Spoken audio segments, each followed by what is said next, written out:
Now, I'd been to the Americas before. Christ, I'd run guns in Mississippi, escorted slaves out of Virginia, and once spent 2 months impersonating a Pinkerton agent in Nebraska. But crossing into the Canadian West in '85 was like entering a country halfway between barbarism and a circus. I arrived in Winnipeg to the sound of brass bands and the smell of horse dung. Canada was pushing westward with its railroad dreams, and every man, woman, and small child was either drunk on progress or armed to the teeth. Usually both. They had flags the size of opera curtains and a patriotic mania that made a London mob look like a church picnic. From there, I was bundled onto a train west, a rickety contraption full of gamblers, Methodist preachers, cattlemen, and one extremely forward schoolmarm who mistook me for a European prince. I let her believe it naturally, and got a free shave and a bottle of peach brandy out of it too. As the miles rolled on, and the prairies unfolded like a white and brown ocean, I began to wonder, truly, how bad this business could be. After all, these Métis and Indians, what were they? Natives with fiddles and spears? I've seen worse in India, and they hadn't eaten me yet. But then, at a way station near the Saskatchewan River, I caught my first whiff of trouble. 'Twas in the form of a tall, gangling Englishman in a loud tweed suit and a deerstalker hat 2 sizes too small. He had the fresh, eager face of a puppy who had just discovered the world was full of tennis balls, and he carried a wicker travel case, a shooting stick, and an expression of perpetual mild surprise. He plonked himself down opposite me without so much as a by your leave, and beamed as if we were old chums at the Drones Club. "I say, old fruit," he exclaimed in a voice that could have shattered crystal at 20 paces. "You're a military Johnny, what? Redcoat and all that?"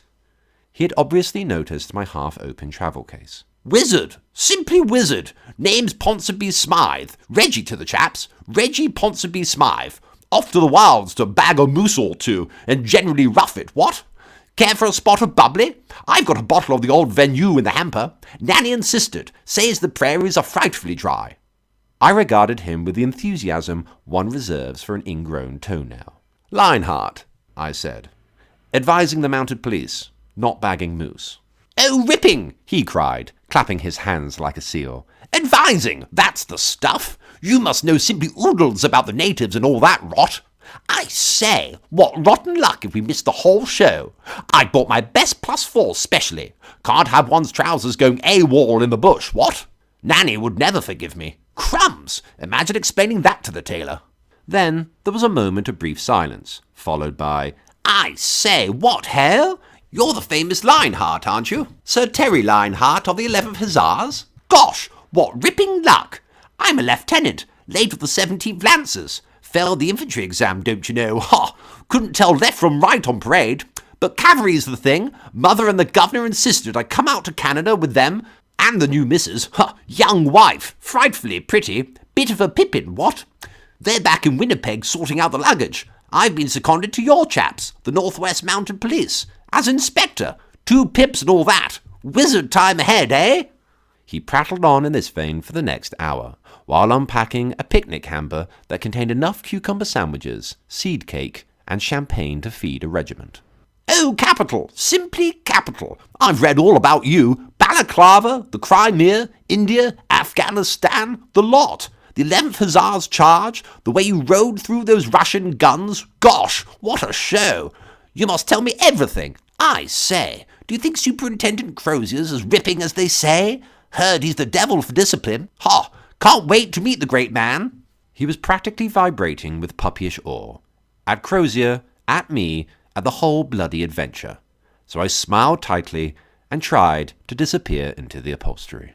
"Oh, crumbs! Real redcoat celebrities! Ha! Do you think these chaps still wear those white gloves and ride into battle to fiddle music?" "Well, only if there's a dinner party at the other end," I said. He liked that and insisted we share a bottle of rye. By the time we passed through Capellet, I was more than half drunk and completely terrified. Not of the rebels, you understand, but of Crozier.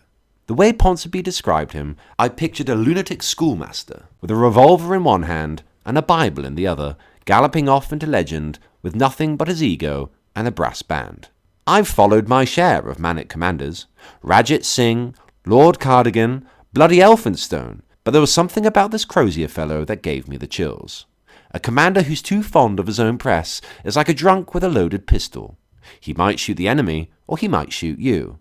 More often, it's both. We arrived at Fort Battleford in the Saskatchewan Territory after a journey of 3 weeks, 2 derailments, 1 pistol duel, not mine for once, and a long argument with a man who believed I was the Duke of Edinburgh in disguise. By that point, I was bored, tired, and ready to fake smallpox just to be sent home. The fort itself was more mud than masonry.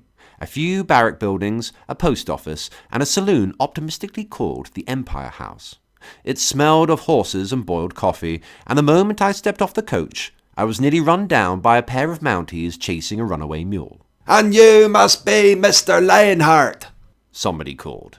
I turned and got my first look at him. Leif Newry Fitzroy Crozier. He was dressed like Buffalo Bill's dress rehearsal. Tied red serge tunic, silk scarf, white gloves, and fair curls falling around his face like a damn pre-Raphaelite angel. He had the air of a man who won a poetry contest and decided to conquer a territory as an encore. "My dear sir," he said, grabbing my hand and pumping it like a water pump. "You're just in time for the wee dance." The what?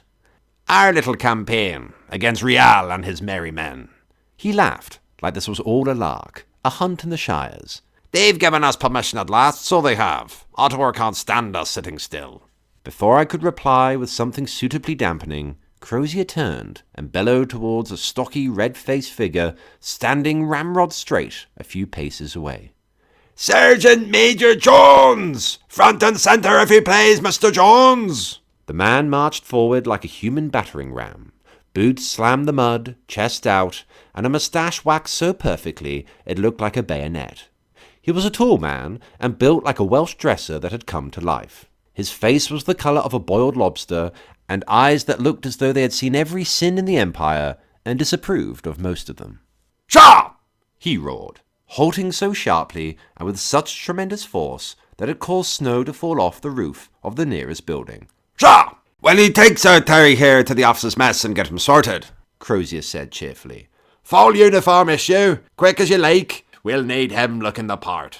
Jones spun on his heel, fixed me with a glare that could have peeled paint, and barked, "Right, sir, follow me if you please. Sharpish, no dawdling, no messing about, no faffing around. Shut up and march. That's the split, sir. Officers' mess, 2 minutes. Move.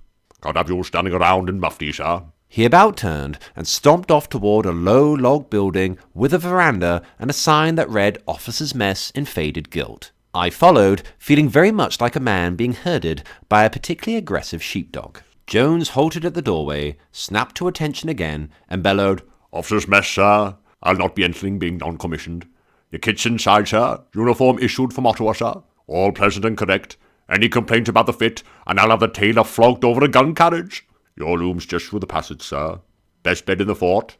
Only ever had 1 flea, sir, and I've had him court-martialed." With that, he saluted violently enough to risk dislocating his shoulder, spun on his heel, and marched off.